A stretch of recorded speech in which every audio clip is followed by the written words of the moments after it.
So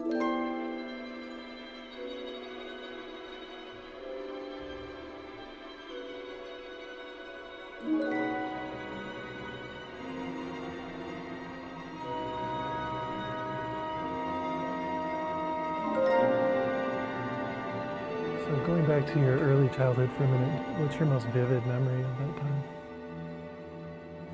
King Kong and Frankenstein and the Wolf Man, the Devil and Daniel Webster, the Thief of Baghdad, and any movie that showed things that were impossible fascinated me. I want to know how they did them.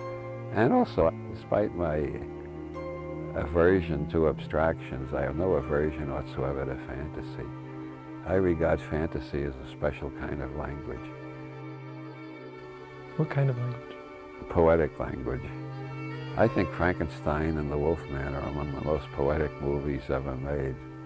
So you feel that the poetic language of fantasy talks to us in like Jungian type terms, or?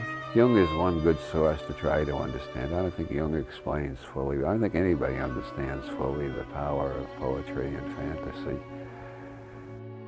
I think they come from a level of the psyche, or to be more modern about it, the nervous system. They come from some level of the brain, the nervous system, the neuroendocrine system. They come from somewhere deep inside that you never create them. You just let them run rampant, and they come out of your fingers and onto the paper.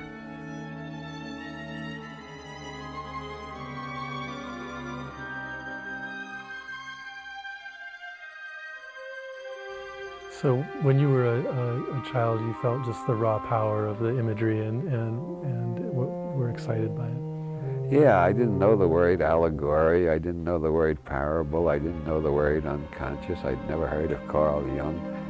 But my favorite movies have all opened up those kind of vistas.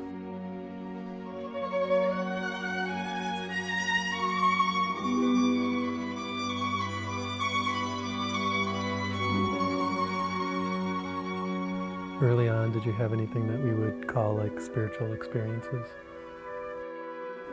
Yeah, movies like the ones I mentioned. I didn't know they were spiritual experiences, but in retrospect, I think they were.